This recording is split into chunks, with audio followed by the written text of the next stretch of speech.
La Segunda Guerra Mundial. Eventos, personajes, tecnología. Le doy la bienvenida a nuestro episodio del día de hoy. Episodio 96. La masacre de Katyn, evidencia histórica. Como siempre, muchas gracias a mis oyentes por su apoyo permanente. Es bueno estar de regreso luego de 2 semanas de receso. La revista estadounidense Time se especializa en artículos relacionados con política, lo social y lo cultural. Cada año, la revista escoge un personaje para ser destacado como representante de ese año. Esta práctica la inician en el año 1927 y continúa hasta nuestros días. En estos casi 100 años se puede encontrar todo tipo de personajes, y algunos son cuestionables, sobre todo cuando ya hemos podido ver sus historias completas. Hay casos en que quien parece ser un cierto tipo de individuo resultó ser algo muy distinto. La mayor parte de las portadas son dedicadas a individuos, hombres y mujeres. Menos comunes son las instituciones o personas o grupos que han hecho algo especial: los soplones, los buenos samaritanos, los amantes de la paz. Hay selecciones poco interesantes. En el año 2006, el personaje del año para la revista Time era tú. Así es, tú. Quien quiera que seas tú. Hayas hecho algo con tu vida o no, tú. Es la celebración máxima del individualismo y hasta cierto punto de la irrelevancia. Como dicen por ahí, todos nosotros recibimos un trofeo simplemente por haber estado presentes. La diferencia en el número de hombres y mujeres es impresionante. 70 hombres, 3 mujeres. Añada 2 mujeres más si considera las parejas escogidas. La selección anual se hace al final del año, por lo que aparece en diciembre. No es sorprendente que, durante los años de la Segunda Guerra Mundial, los nombres escogidos están conectados con este evento. Probablemente la nominación de la que más se arrepintieron es de la de 1938, cuando el personaje del año es Adolfo Hitler. Aunque la revista lo presenta como una amenaza para la paz de Europa, el hecho de que el líder nazi se ha ganado el lugar en una portada estadounidense se presta para malinterpretaciones que duran hasta el día de hoy. En 1942, el personaje escogido es Joseph Stalin, el líder soviético. Es su segunda portada, luego de la portada de 1939. Las razones para su selección en 1942 son, de acuerdo al artículo de la revista, las siguientes. Stalin está jugando un papel fundamental en la derrota de los nazis. El año 1942 fue un año lleno de sangre y de fortaleza.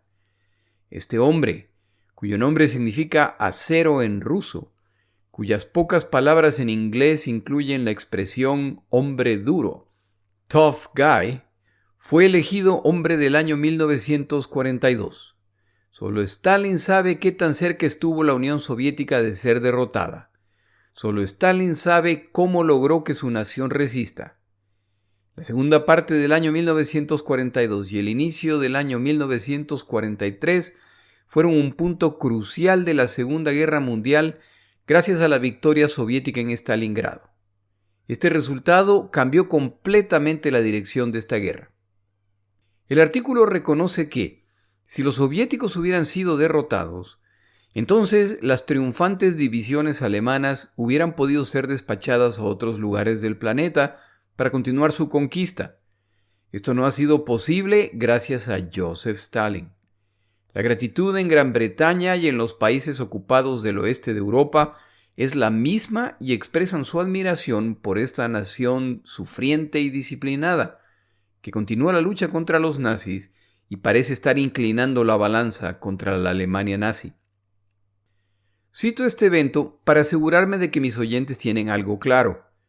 Para inicios de 1943, el planeta entero sabe que, si los aliados van a ganar esta guerra en Europa, será gracias a los soviéticos. Las batallas que pelean británicos y estadounidenses en África, en el Atlántico, en el Pacífico, e incluso los bombardeos del territorio alemán, que para estos días siguen incrementándose en intensidad, Son eventos secundarios frente a la encarnizada batalla entre soviéticos y alemanes, y son los soviéticos quienes están poniendo el combate, la sangre y los muertos. El respeto y la admiración por los soviéticos y en particular por su líder Joseph Stalin es de carácter mundial y es indisputable. La transmisión alemana de abril de 1943, acusando a los soviéticos de crímenes en el bosque de Katyn, obliga al mundo a procesar la posibilidad de que los soviéticos podrían tener secretos respecto a su propia conducta en esta guerra. Si la acusación alemana es cierta, esto es muy grave. Después de todo, esta coalición pelea para liberar a Europa de la brutalidad y carnicería nazis. De ser cierto, las ejecuciones en el bosque de Katyn ni siquiera han ocurrido en un período de guerra. Al margen de los resultados reportados por la comisión creada por los alemanes, a la cual se puede acusar de parcialidad, de meter documentos en la ropa de los cadáveres para alterar las fechas, o de solo haber analizado cadáveres provistos por los alemanes, al ver los cadáveres no hay duda de que murieron en el invierno, en otras palabras, entre diciembre y abril, y de que murieron hace algunos años. En ese caso, las ejecuciones han ocurrido cuando los soviéticos ya estaban en posesión de parte del territorio polaco y no estaban en guerra con esa nación. Estos son crímenes que ocurren durante la ocupación soviética. Estas son purgas deliberadas del liderazgo de una nación aliada a manos de otra nación aliada. Ante el público en general, gracias a los aparatos propagandísticos británicos, soviéticos y estadounidenses, las comunicaciones alemanas respecto a Katyn fueron un breve y desacreditado reporte carente de credibilidad que pronto desapareció. Tras puertas cerradas, la realidad es distinta. Ante la furibunda reacción de Stalin, que rechaza los intentos de investigar estos eventos, el acto equilibrista que tienen que hacer Churchill y Roosevelt es complicado. Se enfrentan a los soviéticos respecto a Katyn y se ordena una investigación exhaustiva. Si los resultados indican que la acusación alemana es falsa, ya se ha dañado la relación con los soviéticos que no han vacilado en romper relaciones diplomáticas con los polacos debido a esta situación. Peor aún, si los resultados de la investigación indican que los soviéticos son culpables, entonces ¿qué? ¿Qué van a hacer con esa información? ¿Van a sancionar a la Unión Soviética? ¿Van a amenazar a la Unión Soviética? Que no se le olviden dos factores. La Segunda Guerra Mundial se inicia como resultado de acciones acordadas en un pacto secreto entre alemanes y soviéticos. En otras palabras, estas dos naciones ya han estado aliadas en el pasado, por lo que una nueva alianza, aunque poco probable debido a la conducta alemana, existe al menos como posibilidad. Segundo, en 1943 parece que finalmente el curso de esta guerra está cambiando y el mérito le pertenece abrumadoramente a la Unión Soviética. Al margen de quién es culpable de estas ejecuciones, los alemanes han desatado esta disputa con el claro objetivo de separar a los aliados. ¿Se debe llegar al fondo de estos sucesos arriesgando el rumbo de la guerra? La decisión de británicos y estadounidenses es clara. La respuesta es no. Aunque simpatizan con los polacos, la realidad es que los mandan a callar. Se bloquean las comunicaciones que procuran exigir justicia y se procura salvar la relación con la Unión Soviética y con Stalin a toda costa. Esto, por supuesto, requiere que Churchill y Roosevelt decidan ignorar hacia dónde apunta la evidencia y bloquear investigaciones adicionales.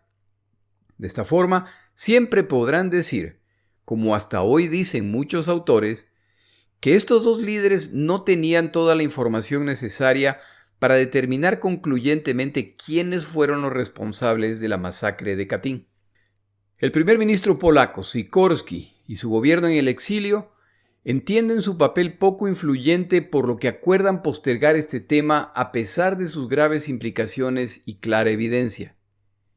A pesar de esto, la Unión Soviética ha roto relaciones diplomáticas con ellos, por lo que el frente de batalla en el que quieren ir algún día a pelear para liberar a su nación, ahora parece habérsele cerrado.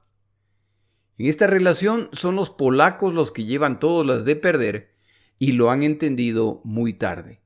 Aproximadamente 3 meses más tarde, el primer ministro polaco en el exilio, Władysław Sikorski, muere al estrellarse en Gibraltar el avión en que viajaba al Medio Oriente a inspeccionar tropas polacas. Este es un duro golpe para los polacos que pierden a su líder más visible y respetado, y esta transición de poder se aprovecha para limitar aún más la presencia pública del gobierno polaco en el exilio. Como yo sé que algunos de los que escuchan este podcast son mal pensados, incluyendo el que escribe esto, sé que se están preguntando si este fue en realidad un accidente. Sobre todo porque la muerte se da en un momento muy conveniente para múltiples participantes. Las circunstancias de la muerte del general Sikorski son sospechosas, y los británicos crean una comisión para determinar las causas.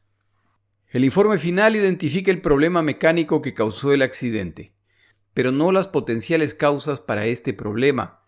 El informe, sin embargo, se toma la libertad de aclarar que no fue sabotaje.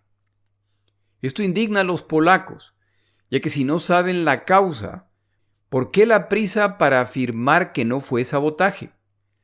Esta conclusión, más que técnica, es un intento burdo de ya cerrar el tema. Son malos tiempos para los polacos y desafortunadamente solo se pondrán peor.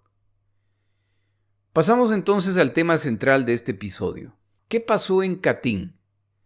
Afortunadamente, para hablar de este tema tan polémico, no tenemos necesidad de ir a tal o cual autor, al cual se puede acusar de ser prosoviético o antisoviético. Lo que ocurrió en Katyn es aclarado a través de una fuente inesperada. Mikhail Gorbachev es nombrado secretario general del Partido Comunista Soviético el 11 de marzo de 1985.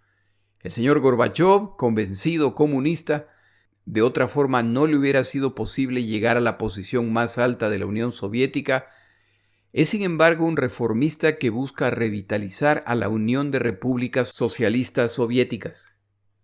Tenía 8 años cuando se inicia la Segunda Guerra Mundial. Crece bajo el dominio de Stalin y ha podido observar el desarrollo soviético a través de la llamada Guerra Fría.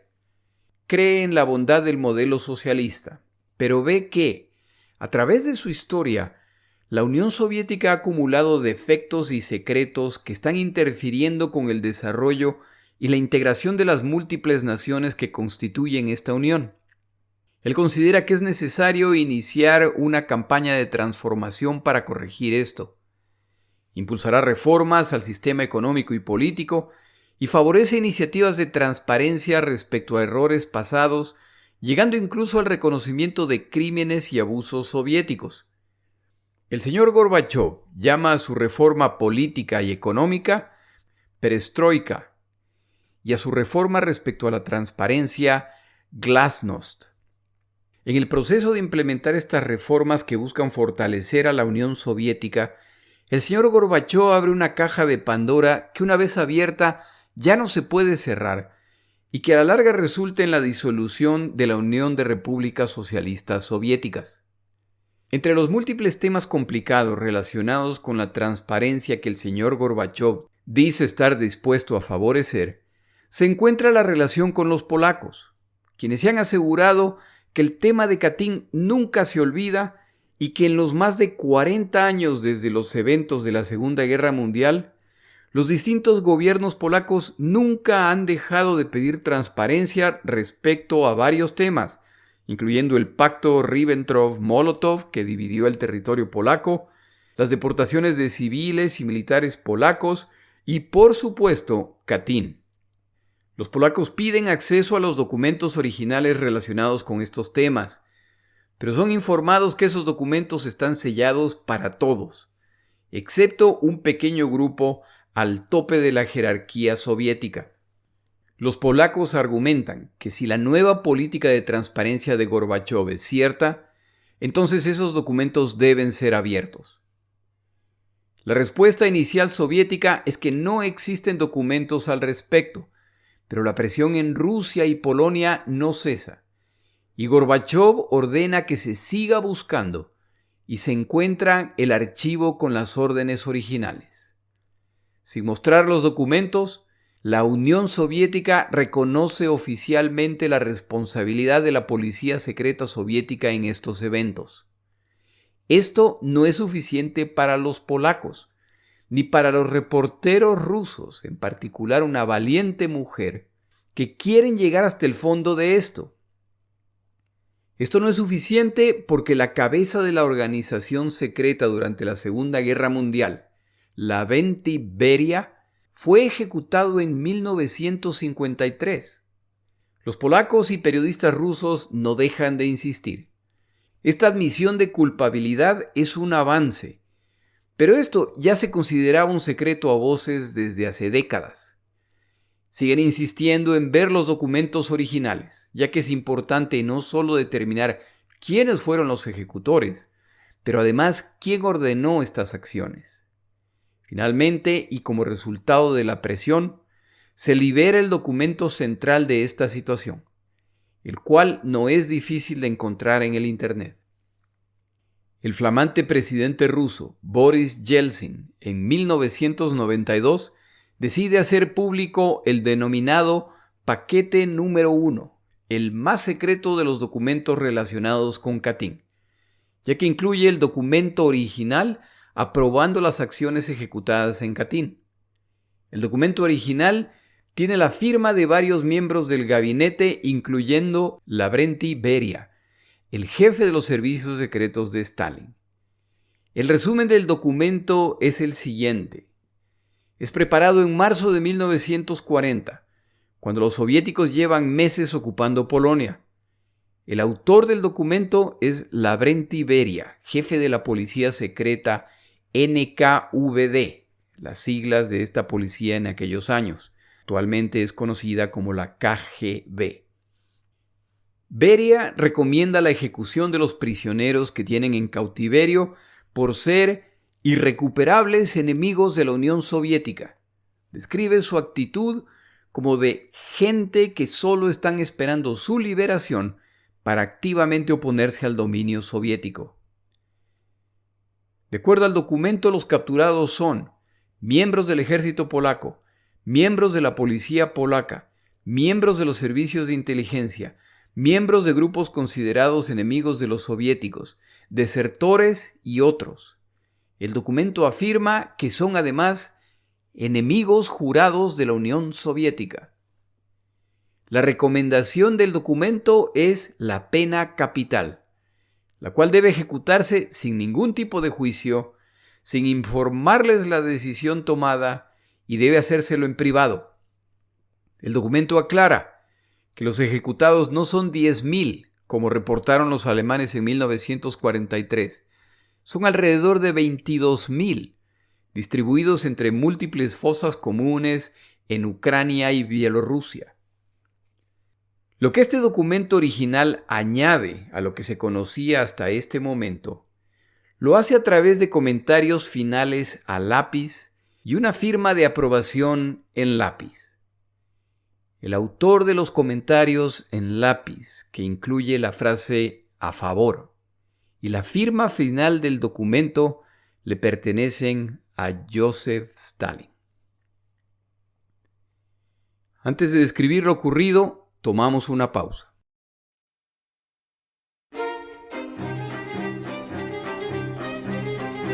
Palabras de Churchill. El primer ministro polaco en el exilio, Władysław Sikorski, muere el 4 de julio de 1943, un poco más de 2 meses luego del reporte alemán respecto a los crímenes en Katyn, al estrellarse su avión despegando de Gibraltar. Su muerte es un duro golpe para los polacos, ya que él se vuelve la cara conocida de Polonia. Churchill es invitado al funeral y a decir unas palabras. Llegado su momento, él dice: "Sufro con ustedes la trágica muerte del primer ministro y comandante en jefe, el general Sikorski. Lo conocí bien. Era un verdadero estadista, un verdadero soldado, un verdadero camarada, un verdadero aliado, pero sobre todo, era un verdadero polaco. Ya no está con nosotros, pero si estuviera a mi lado, creo que le hubiera gustado que dijera lo siguiente y que lo diga de todo corazón. Los soldados deben morir, pero con sus muertes, ellos nutren a la nación que los vio nacer. Sikorsky ha muerto, pero es en este sentido que deben recordar a su primer ministro y comandante.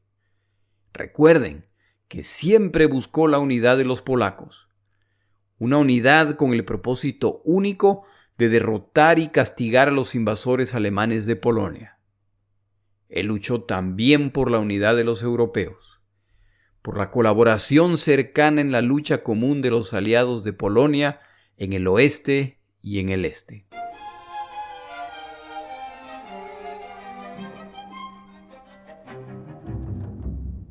¿Qué pasó en Polonia en 1940? Antes de relatar estos eventos, debemos retroceder en el tiempo para entender mejor lo que ocurrirá. Uno de los resultados del Tratado de Versalles, luego de la Primera Guerra Mundial, es que Polonia volverá a existir como nación. A través de su historia, naciones e imperios se han tomado el territorio polaco y han intentado que desaparezca como nación al absorber o deportar su población. Los polacos, sin embargo, siempre han sido muy orgullosos de su identidad, y estos esfuerzos no resultan. Al renacer en noviembre de 1918, luego del final de la Primera Guerra Mundial, la comunidad internacional se asegura de que la frontera occidental con Alemania está bien definida. Esto es importante ya que buena parte del territorio entregado a Polonia se lo han quitado, entre otros, a Alemania. La frontera este no queda bien definida, lo que resulta en conflictos con la Unión Soviética, la cual, una vez superada su guerra civil, decide expandir su territorio y uno de los objetivos es llegar a Alemania. Polonia se encuentra entre estas dos naciones y la recientemente formada Unión de Repúblicas Socialistas Soviéticas decide retomar territorios y atacan a Polonia.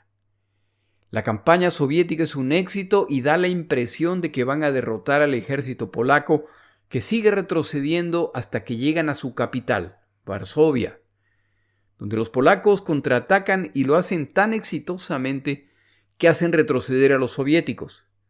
Es justo además mencionar que en esta guerra, los polacos fueron acusados por los soviéticos de abusos y ejecuciones de prisioneros soviéticos.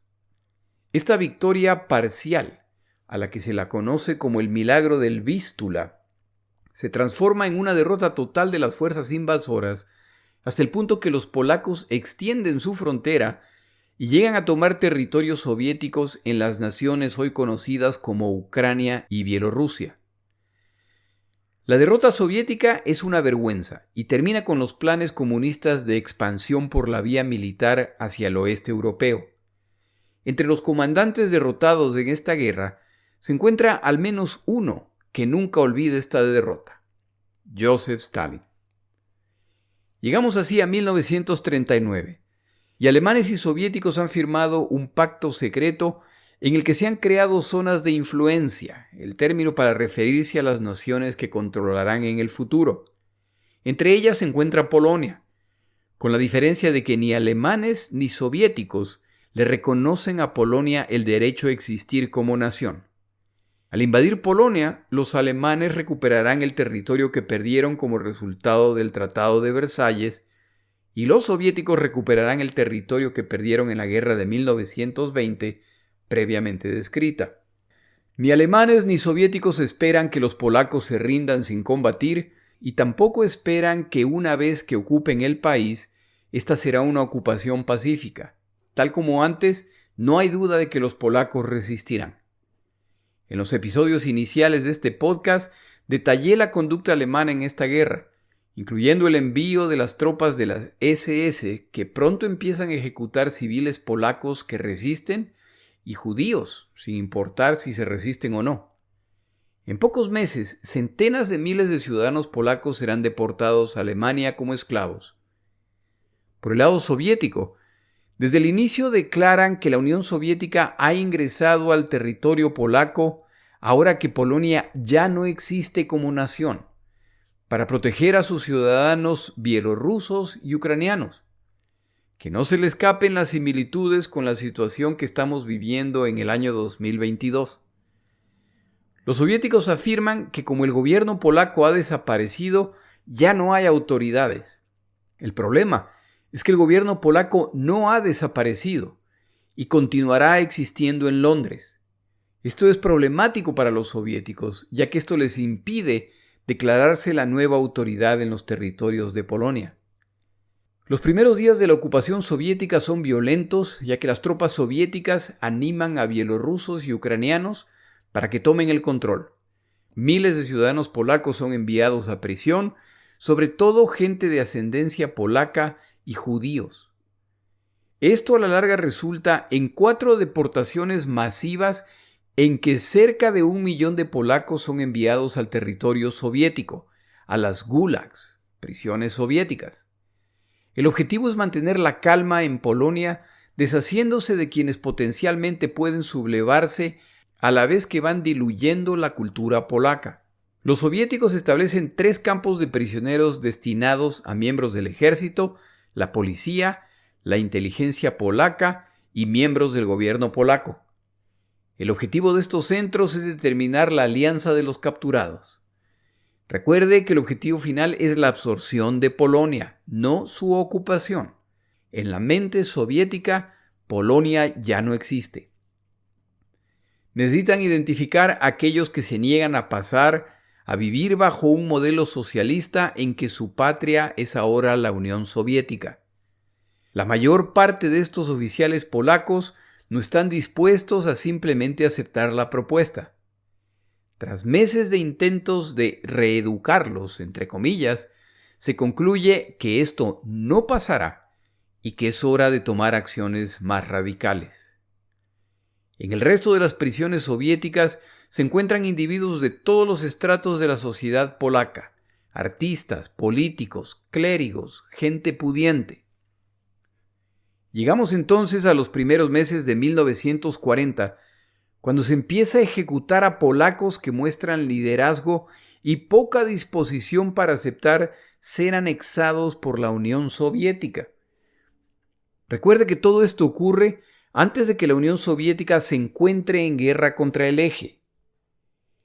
Esto cambia en junio de 1941, cuando Hitler invade la Unión Soviética y, como recordará, la invasión alemana inicialmente es impresionantemente exitosa y parece que en solo unas semanas la Unión Soviética caerá.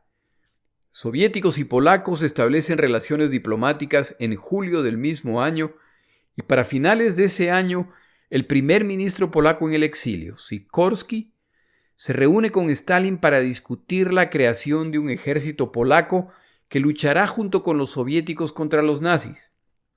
Esto es más fácil de hacer, ya que los soviéticos han capturado y deportado a otras zonas de la Unión Soviética a decenas de miles de combatientes polacos. Si los liberan, estos polacos pelearán del lado de la Unión Soviética. Ya desde el inicio de estas reuniones y negociaciones hay causas de tensión entre estos dos gobiernos. Entre lo que los polacos intentan negociar es que al finalizar de la guerra su territorio se conserve intacto basado en las fronteras existentes en 1939, lo que incluye el territorio que les quitaron a los soviéticos en la guerra de 1920.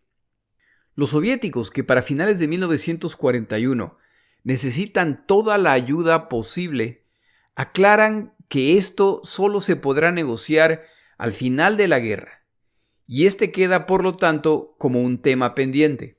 Otra fuente de tensión entre estos gobiernos es la incapacidad soviética de explicar dónde se encuentran miles de oficiales polacos capturados durante la ocupación. Hay un documental de la BBC al que he hecho referencia en el pasado. Se llama, en inglés, La Segunda Guerra Mundial tras puertas cerradas, y habla de las distintas reuniones secretas entre distintos líderes y el impacto de estas reuniones en la guerra.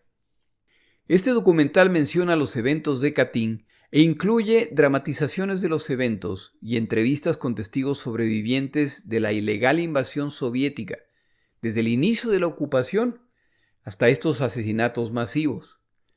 Como se puede imaginar, para el momento que estos eventos finalmente salen a la luz, aproximadamente 50 años más tarde, muchos de los involucrados ya han muerto. Las declaraciones de algunos de los entrevistados en el documental, son polacos y son soviéticos, erizan la piel por la crudeza con lo que se detalla lo ocurrido. Uno de los oficiales soviéticos entrevistados menciona el efecto que esta tarea tuvo en los mismos ejecutores, algunos de los cuales optaron por ellos mismos pegarse un tiro o perdieron la cordura tras realizar esta gravísima tarea por semanas. Como siempre, yo creo que no hay necesidad de entrar en los detalles espeluznantes respecto a esta situación, que requiere que por días y semanas la ejecución uno a uno de alrededor de 22,000 seres humanos, y esto es seguido por el proceso de deshacerse de los cadáveres. Pero por otro lado no se debe olvidar la crueldad y la criminalidad de lo hecho. Yo decidí grabar este episodio por las siguientes razones. Para el público en general alrededor del mundo, el reporte alemán respecto a la masacre de Katyn en abril de 1943 no fue más que una breve noticia que pronto desaparecerá de los medios de comunicación al carecer de credibilidad. De hecho, no sé si usted conocía estos eventos, pero son poco mencionados en los libros de historia de esta guerra. La realidad, como mencioné antes, es la opuesta, y yo no puedo evitar la sensación de que este es uno de los puntos clave de la Segunda Guerra Mundial para entender el mundo de la posguerra. Póngase en los zapatos soviéticos. Ahora sabemos que durante los eventos, Stalin sabe exactamente lo que ha pasado. Cuando los alemanes transmiten esa información, Stalin sabe que él es quien lo ha probado y ha decidido negarlo indignadamente, y utiliza su poder entre los otros líderes aliados para que esto nunca salga a la luz. Stalin además utiliza estos eventos para acusar al gobierno polaco en el exilio de ser pro-nazi y para romper relaciones diplomáticas con ellos.